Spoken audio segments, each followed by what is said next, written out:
So yeah, thank you very much for coming to my talk. I'm going to be talking about how you can integrate C++ libraries into LabVIEW. So we're trying to expand the world of LabVIEW with the diverse range of other code that is out there. And we'll just get the next slide up. Oops, sorry. There we go. So I'm going to start with Our Giants Are Female slide. I've been working in the field of robotics for the past couple of years, and I thought I'd highlight someone from that field. So Professor Samia Nefti Meziani, she is the chair of robotics at the University of Salford. She's the founder and head of the Autonomous Systems and Advanced Robotics Center. She's also an international leading expert with 25 years of experience in robotic systems and development. And her list of publications and panels and boards and groups that she's on is very impressive and very long. So if you're interested, I really do recommend you go and check out her profile on her Salford University page.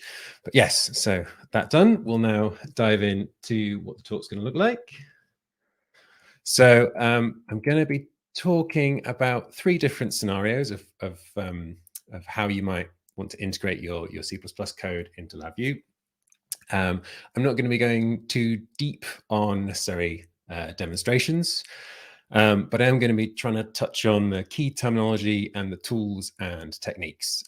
It's quite a big subject. You could probably talk for days on it. I'd probably try and bore my colleagues with it if I could. So yeah, so I'm not going to be able to go too deep, but hopefully this will be signposting you to where you can look, where you can get started, and give you some confidence in getting stuck in. So, I mean, we're LabVIEW programmers. Some of you might really like text-based programming. Some of you might be like, boo, text-based programming. But you know, that we have to sometimes accept that there's quite a bit of text-based programming out in the world, and quite a bit of it is written in C and C++. So wouldn't it be great if we could bring that into LabVIEW? You know, there might be reasons why you wouldn't. So if you're used to your normal LabVIEW workflow and LabVIEW development, adding in an additional set of tools, so you need an IDE and some tools to help build that C++ code, is, you know, it adds that extra workload. It might also be an area of expertise that you haven't used for a while or need to develop. So so you know that it's worth considering, is this the best option? But there might be situations where you go, you know, first thing is, would native LabVIEW work? And there might be a couple of reasons why you couldn't go down the native LabVIEW route. One is a closed source instrument driver or something from a vendor. They're never going to tell you really what's going on underneath the hood. So you're sort of stuck with the SDK that they provide you, and that might be in C++. You might spend ages developing and optimizing this algorithm or something, and it's just the thought of rewriting it in LabVIEW, you just can't justify it in terms of time and effort and testing and things. So, you know, that might be where you are. Or sometimes if maybe you're making calls into your sort of Windows system, or you want something more cross-platform, you might find that LabVIEW just doesn't support that functionality, and you're going to have to find some means of bringing it in. But there are some, there is the other option is like, would the Python integration node be easier? I've not played with it too much. There's some good tutorials and resources online for getting started with it. But my understanding is that because it's Python, there's that interpretation step, so your performance might not be quite as good as a C++ binary, but it'll depend on the application, and if it's going to take you 2 years to develop the C++ thing, maybe the Python performance hit is worth it. And then the other thing is my understanding with the LabVIEW NI released Python integration tool is that it doesn't support persistent objects. So you can't sort of do multiple calls and assume that what you've created in one call will exist for the next one. So that, but I think OpenGLab Python might. I've not investigated too much yet, but it's on my to-do list to stuff to have a play with. So just a quick review of a few things before we get too deep, just to touch on the terminology. So when we're integrating C++ code into LabVIEW, we do that with these things called shared libraries, and they're built into binaries. So I call them shared library binaries, but I might occasionally swap in other words or drop some of those out, but I'm talking about shared libraries. So these are made by compiling our C++ code, and it's into these shared libraries are a standard format, so they can be used by well, many different languages will support importing these shared libraries. And on Windows, these are dynamically linked libraries. That's what they're called. So that's why you often see the abbreviation DLL. On Linux, the sort of the equivalent thing is a shared object file with a .so extension. And then on Mac OSs, well, I've not played with the newest one, they use the .framework file extension. But we can integrate the ones in LabVIEW in quite a similar way. So we'll just quickly review how you do that. So to call a function in a shared library, you use your call library function node. It sort of makes sense, I guess. That's in the connectivity palette on your sort of, in your LabVIEW palettes. You might see them looking a bit differently when you drop them on the block diagram. That the top option there in the image is the sort of default view, which is quite compressed. I quite like modifying to show the names of the function arguments and return type a bit to make those a bit clearer. And you might see them where instead of where the path to that shared library has been explicitly defined on the diagram. So they look a bit different, but they're all doing a very similar thing. Well, they're all doing identical things really. They're just configured slightly differently. And when we are configuring them, we have to think about yeah. So where that shared library file is it are we going to define it in the configuration? Are we going to define it with that path constant on the diagram? We have to define what its inputs and outputs are. We set the call style, which sort of most things will use the standard C call style, but some Windows APIs may use a slightly different call style. But you just have to work out which one it is for your library and stick to that. And then, like with all LabVIEW VIs, they're running in a thread, and you have to decide whether you only run your shared library calls in the UI thread, which means that you can have sort of you both serialize access, so you're not going to get two things competing for resources, and also ensures that if you create an object, that thread will be there for that object will be there for other calls. You don't have to worry that it's not actually in the memory associated with that thread because they're all running in the same thread.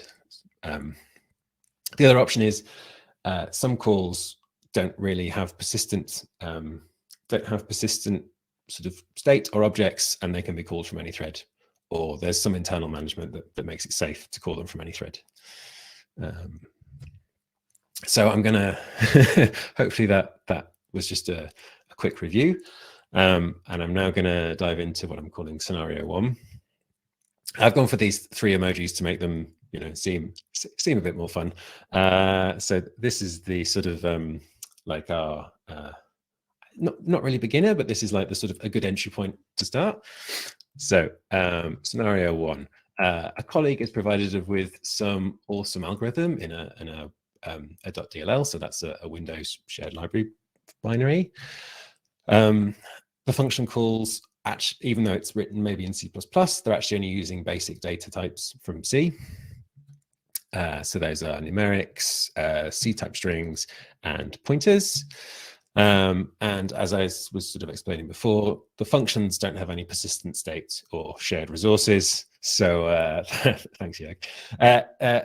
They don't have any persistent states or shared resources, so we don't have to worry about what thread they're running. And I've just seen in the chat, I'm not quite sure how to pronounce your name. Is it Weber? Has added that yeah, DLL can be in ActiveX or .NET as well. So yeah, thank you very much, and great, good to know I got the pronunciation right. That German Duolingo is working. Right. So this is the real sweet spot when it comes to this sort of scenario is the real sweet spot for the documentation. Oh, sorry, implies for me to assume, but yes. Hi, welcome. So sorry, that was me discussing stuff in the chat. So this scenario is the real sweet spot for the documentation that NI provides. So there's a sort of video that James McNally sort of created back in 2008, I think it is, 2009, which is quite good at guiding you through setting up that the core library function nodes for these sort of examples, and there's some other developer resources on the forums and stuff. If you basically, Google will deliver you the information you need quite easily, but you know, you can look in all the normal places, and you're probably going to get have had good results with the docs. Right, so just to give you a quick overview, so our colleague has given us the function prototype, which explains what the input arguments for this function should be and what the output return value will be.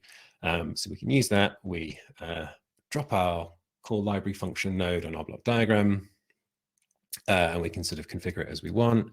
As I said, this function doesn't have any persistent state or shared resources, so we can run it in any thread. That will mean that we're not going to block other LabVIEW running VIs, which is pretty handy. And yeah, you might have situations where instead of passing arguments and return types by value, you're passing by pointer. So just a reminder, a pointer is in C world, or this world of C, is a variable that stores like an address to something else. So it's sort of saying like the thing you want is in this memory location over here. So if we have a function call that requires a pointer, that's not too difficult to manage in LabVIEW. We just need to make sure that we allocate the memory first. If not, the function will try and put data in the put data into that function call, but into that memory location, but it won't actually. It'll probably cause some corruption in the memory and then some issue. And then when we're configuring our core library function node, we just set that input to pass the thing as a pointer. So it might be an array pointer, it might be a string pointer.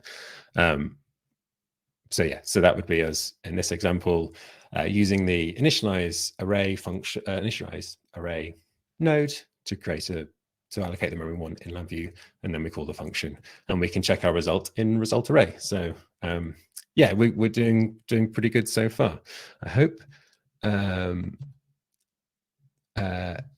Yes. So what about functions that return pointers? So this is maybe a little bit trickier, but we don't have to reach for our keyboards yet. We can still do it in LabVIEW. So there's a method that I won't go into now, but that uses a function call exported by the LabVIEW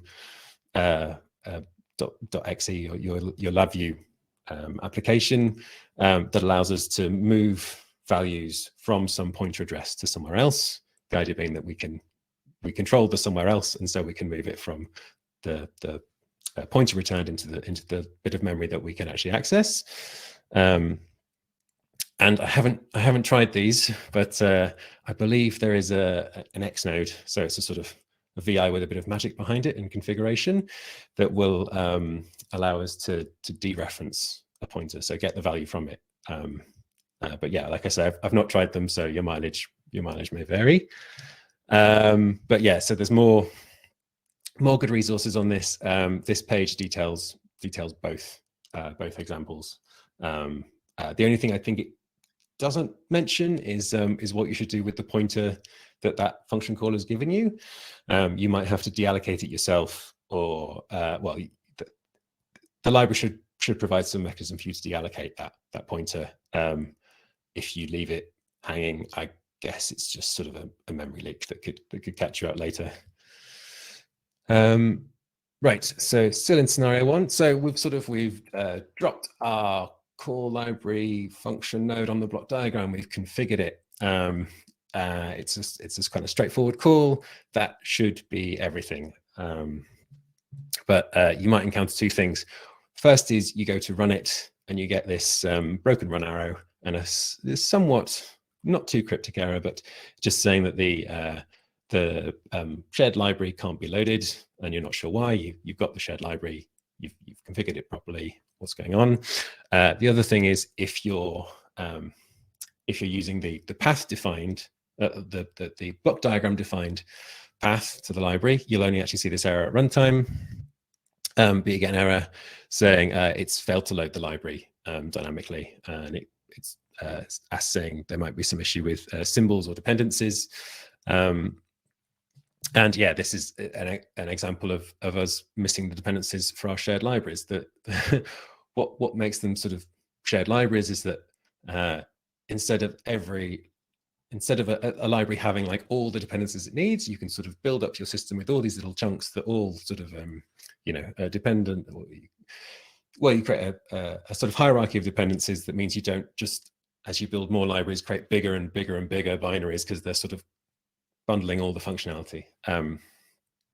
So you can be the case where the shared library you have needs other shared libraries. So luckily on Windows, there's a handy tool for this. It's called Dependency Walker. I think you can, there's a number of places you can download it. But in this case, when I try and run it, it goes so slow that Windows thinks it's crashed most of the time.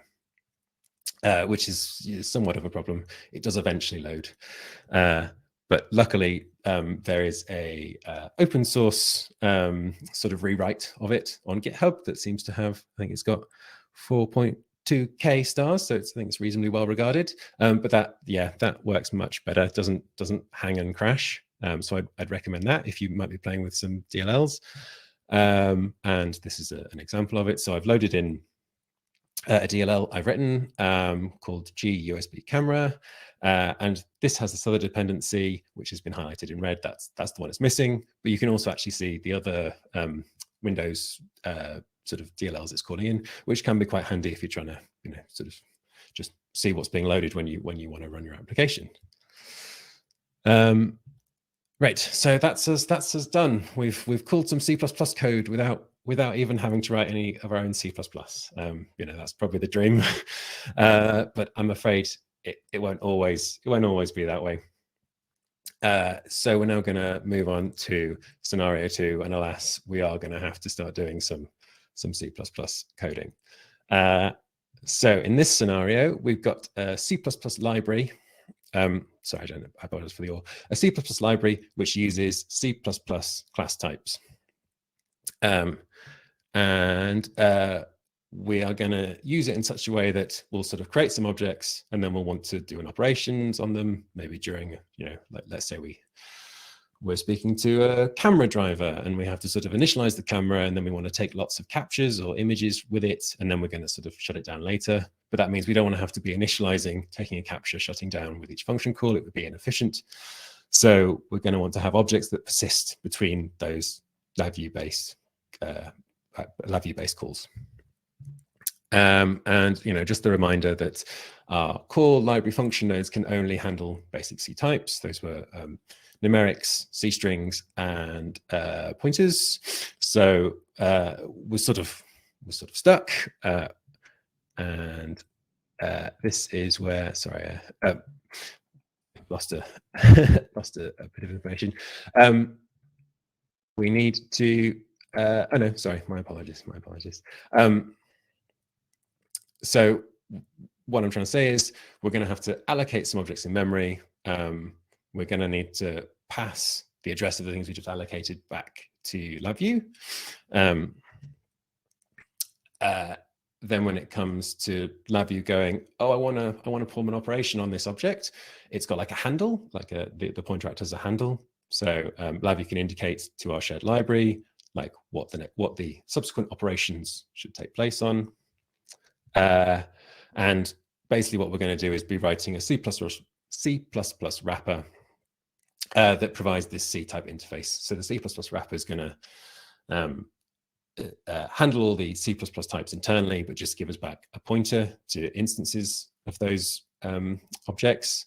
Yeah, that means that we can do C++ calls, or perhaps C++ calls into LabVIEW. Luckily, there's a good example for this from the LabVIEW wiki. It's not just for the GLA Summit archives, although it's also great that they do that, and lots of other excellent stuff. So thank you, LabVIEW wiki. Yeah, there's a good example there to get you started with this. I definitely recommend before you go out and try and integrate anything, just thanks, Quentin.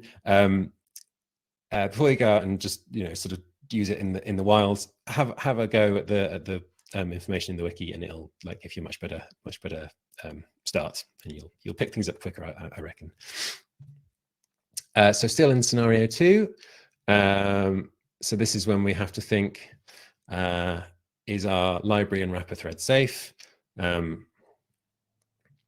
If the answer is no, if it's creating lots of objects in the background, or maybe to define some global states, we have to be really careful and ensure that we're only calling that wrapper from the UI thread. If it is entirely thread safe, that makes life easy. If you have calls that can essentially be called from any thread, or even simultaneously is the big thing to watch out for, then we can do a few things to mean that in LabVIEW we said it's called from any thread, but we could use mutexes internally to ensure that C++ wrapper sort of manages how calls are serialized. We can also actually use a DVR, data value reference, on the LabVIEW side, and use the functionality it provides to offer either serialized calls or allow some calls in parallel. Essentially, use the allow read-only mode on the DVR when you're doing the access of it. And that can then sort of provide the sort of halfway house between do your initialization and your destruction in serial, but other operations can happen simultaneously. So that gives us a nice sort of a nice balance. And then we're taking the effort of firing up our text-based code editor. Can we make our life a bit easier when we're integrating our library into LabVIEW, assuming that we're going to probably have to manage sort of LabVIEW types? And the answer is, sorry, those types being arrays, strings, clusters, paths, all that good stuff. The answer is yes. So if we're using C or C++, we can use the LabVIEW manager functions. These are sort of a list of routines that allow us to sort of sorry, I've seen a chat. I might just come back to that from Steve. So we can use the LabVIEW. Right. Sorry. I'll just continue this slide and then I'll get back. Yeah, we can use the LabVIEW manager functions, which allow us to just allocate arrays and paths and strings using the LabVIEW routine. So then LabVIEW knows how to manage those resources when it comes back to when we return those types back to LabVIEW after our call. Yeah, they are. It took me a little while to sort of understand some of the nomenclature around pointers and handles and how stuff might be passed, but yeah, there's some good. Well, the docs are actually pretty good to get you started, and there's a number of posts on Lava and the NI forums where people have questions, and sort of people have sort of come up with how you should use the libraries, which are a good starting point. So I might just take a look at the chat. So I see that, right, yes. So the question is, if the library has 300 functions, how might you create that wrapper? I mean, yeah, no, that is a good one. So when it comes to wrapping functionality from a library, you might find that that you can sort of do some, like, I guess, so I see Steve has suggested LabVIEW scripting. You could use some LabVIEW scripting on the LabVIEW side to configure the core library function nodes. And then on your C++ side, you might be able to do some sort of create a script that can generate the calls programmatically. You just sort of feed, maybe you pass a header and then whatever. There is the import shared library tools, which Henrik has mentioned, which I think can do a pretty good job. I've had mixed success with it. Yes. So I think the chat discussion is going along, and I think it's managing itself at the moment. So I'll keep going, and then I'll check back in with the chat and see if there's anything I can add or whatever. Right. So are we on scenario 2? So I was explaining the LabVIEW manager routines allow us to manipulate LabVIEW types in C and C++ shared libraries. When you're using them, you include a header called Xcode, which is in your LabVIEW install under LabVIEW 2020/C and tools. It's in there. And then on Windows, you'll have to link to LabVIEW v.lib. Because you have that for your compilation step. Windows compiler needs to know what symbols are and things like that. I believe this is the case, but when we use Xcode, it has a little bit of internal logic that means it tries to detect the compiler type, and I think it's only happy with MSVC, so the Windows Visual C++ debugger. On Linux and other targets, you can use your normal GNU build tools. I think that's fine. But the restriction to MSVC on Windows isn't too bad because you can get the build tools, for free. So yeah, hopefully that's all okay.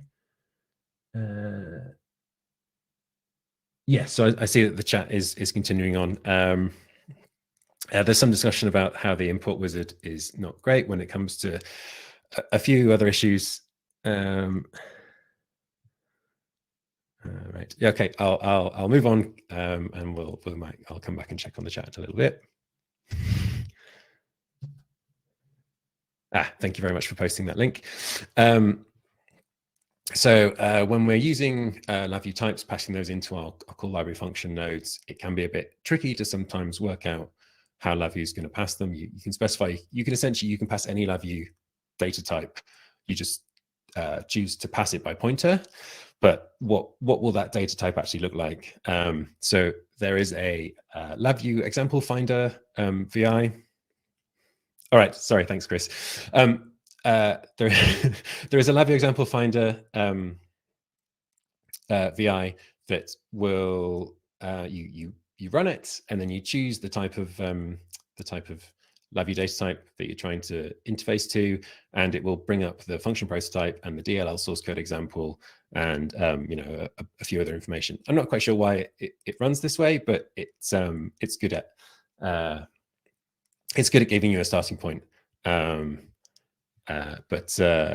you might still have to be prepared that LabVIEW will occasionally crash while you're just working out exactly if things are passed as a pointer or a handle and how structures are nested. But yeah, I quite like using the LabVIEW data types, especially with things like strings and arrays. It's nice to be able to dynamically resize the array or string inside your C++ code and pass it back to LabVIEW without having to sort of make two calls from LabVIEW, one to say, how big is this string? And then I've allocated memory, now give me the string. Yeah, so I really like those memory manager routines. Okay, moving on. So we're writing C++. We probably don't want to use Notepad, but people are welcome to if they want to.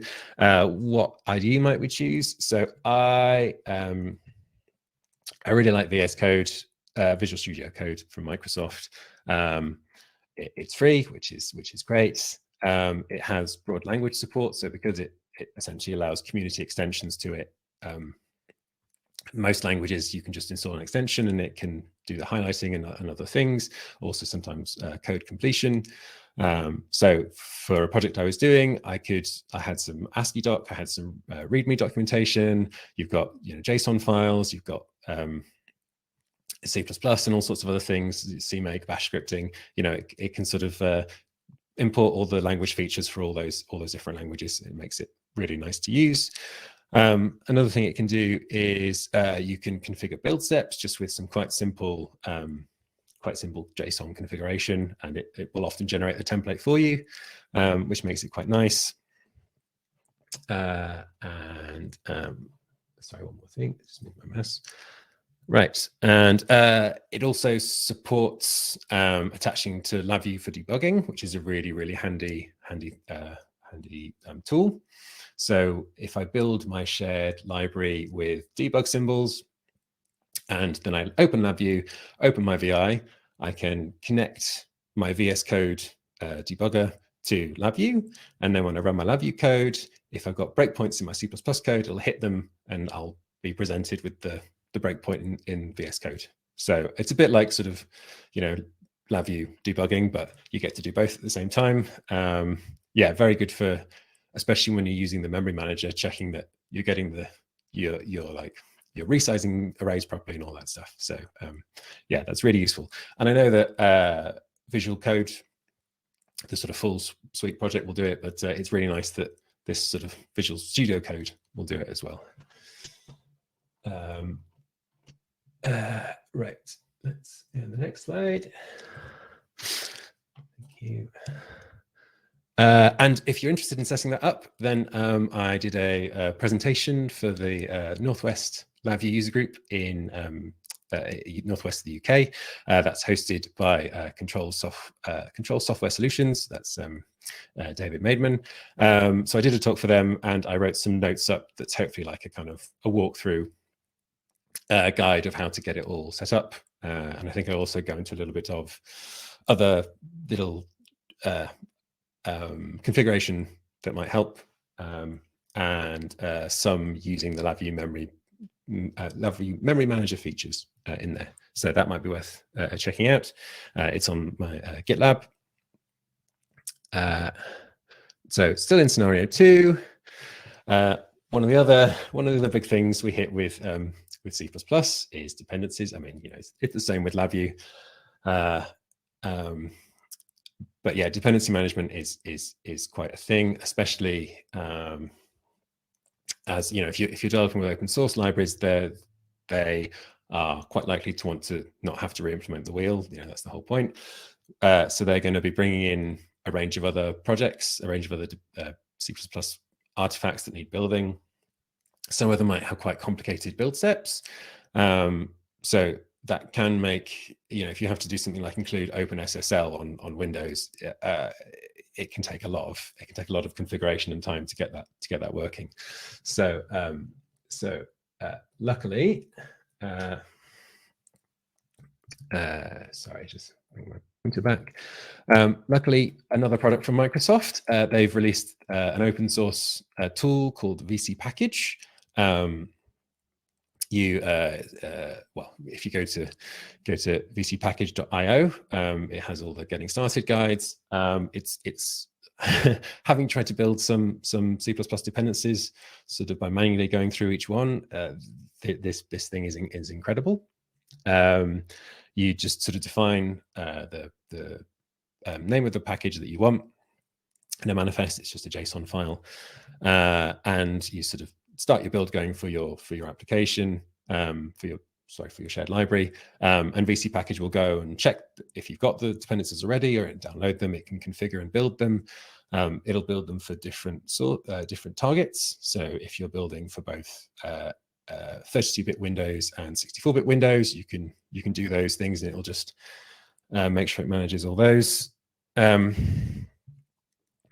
And so the packages that VC Package supports are essentially created by the community, and with sort of Windows support. So they might not have everything that you want, but they certainly have lots of stuff, and lots of the really quite challenging to build libraries are there. So that that's a really great tool when you're working in this space, and I'd recommend it. Right. So that's scenario 2 done. We had to do some coding in C++, but hopefully that's that feels like the sort of main body of lots of what you might have to do. Yeah, and hopefully now you've got those tools that'll make you feel a bit happier if you have to sort of get into this type of thing. But we're just going to touch on scenario 3. I'm running for time. That's good. So in this case, we're bringing everything we've got from scenario 2, but we're also adding in the fact that we have a C++ library which features a function which blocks execution, and by that I mean it blocks it for some time. Maybe it's running its own internal loop. But if we call that function, essentially that's it. It'll sit there for forever. And whilst that function's running, it's going to be generating data that needs to be passed out asynchronously. So how can we get past this issue? So so the asynchronous data bit isn't too bad. There might be other options, but the way that I've seen it answered before, and I've had great success with, is using the post LV user event function.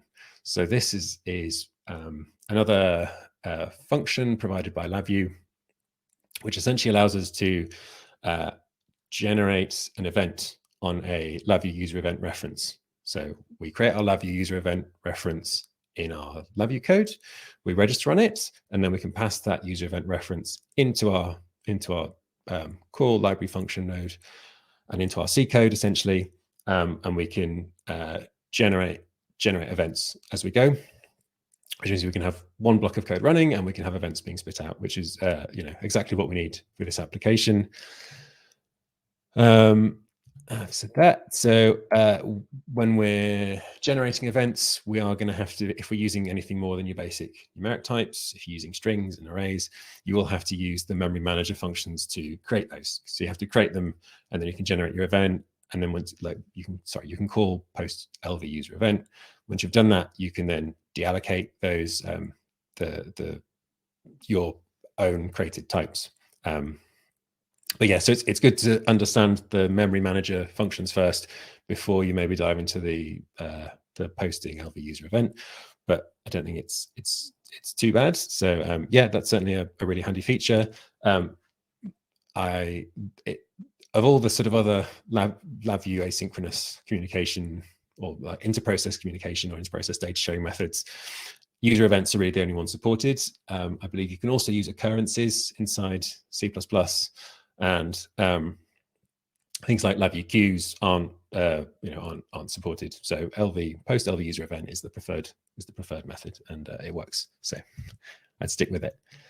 The other thing, of course, is if we have some long running call that's being called using our call library function node, that is going to consume a LabVIEW execution thread.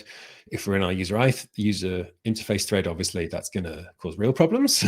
But if we're just running in any thread, that thread will sit. The LabVIEW thread, LabVIEW managed thread, will sit whilst that call is taking place.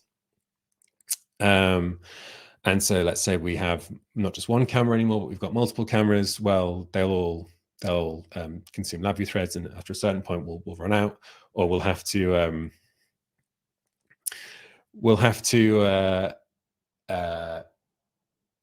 look at adding more execution threads to LabVIEW, which can be done, but it's sort of custom. Well, it's through the config and stuff. So if we're going to avoid doing that, sorry, I just covered that. And it's worth remembering that even if sort of that function is sleeping internally, the C++ code would be sleeping. LabVIEW will still can't sleep that thread. It doesn't know that it's meant to. In LabVIEW you get quite a lot of things like sort of like when you have a event structure with a timeout, And whilst you're waiting for that timeout to happen, LabVIEW knows that it can schedule other things, right? Whereas it doesn't know that with this call. So it just has to sort of sit and wait.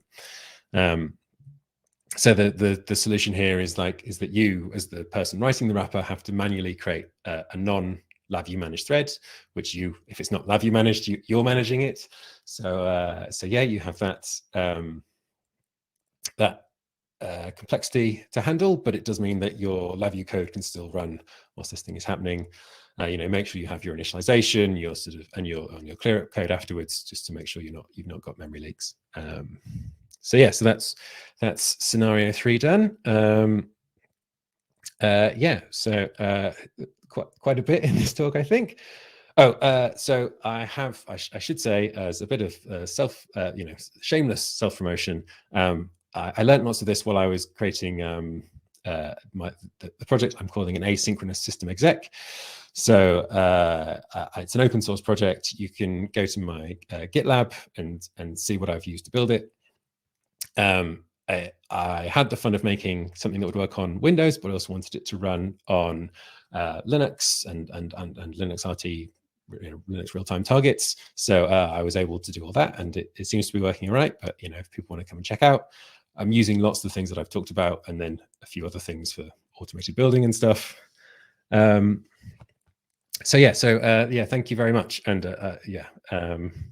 Right, and now I am going to say, phew, thanks. And if anyone has any questions, I think this room is open for questions. I don't think I'm going to get kicked out, but if I'm hogging the floor, someone please let me know. Great, yeah, thanks. So I think there's some stuff in the chat, but it's mostly. Oh, sorry, Jim. That is Serenial. Great. Thank you for posting that link in the chat. What's been my experience with clusters in DLLs? That's from Nathan. Yes. So passing clusters from LabVIEW into C++ is pretty straightforward. There's a couple of things to watch out for. If you're just passing like numeric types, you have to be careful that your C++ code or you know, your C types are sort of are built with the same assumptions about how the data will be organized. So that's the thing called packing, which you control in your C code with a paragma instruction.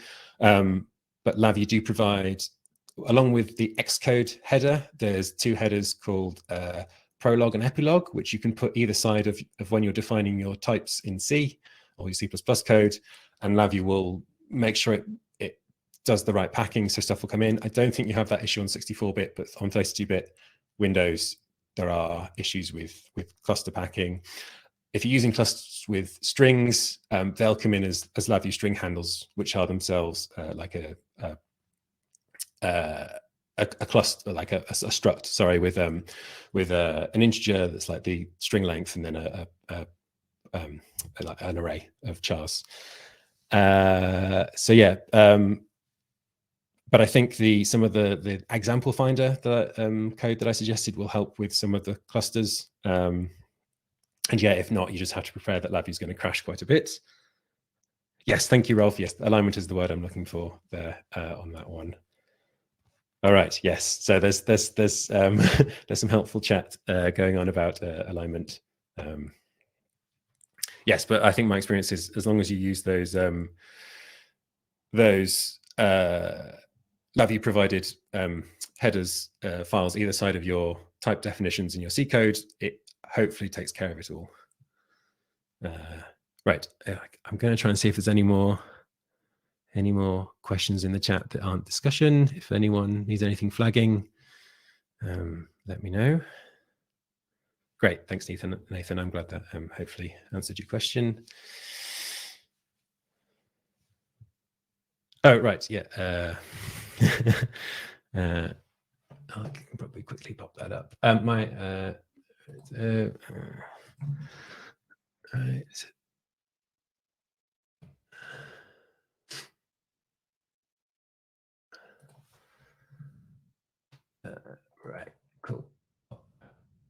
link in the chat. So that's where I keep all my talks. Some of them are slides, some of them will be notes, and I'll post this one up there very soon. Thank you everyone for your kind words.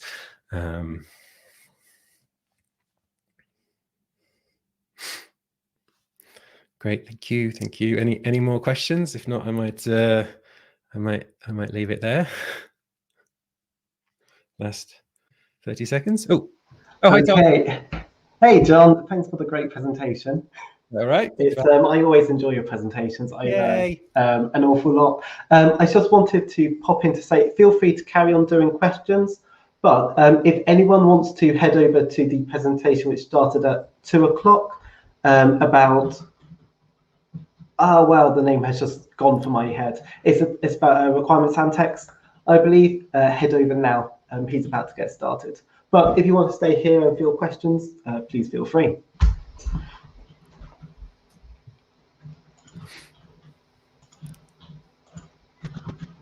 Great, thanks, Tom.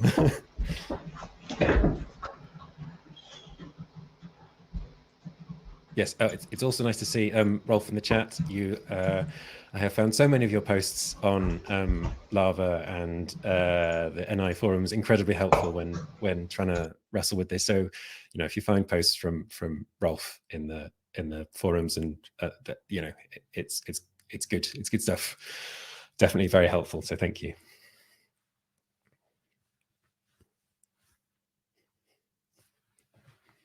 Right. Okay. Well, I'm probably going to head off. Thank you, everyone. And I hope you enjoy the rest of your GLA Summit. I know I'm probably going to get no sleep because I'm enjoying all the presentations. But yeah, cheerio. Thank you very much, everyone.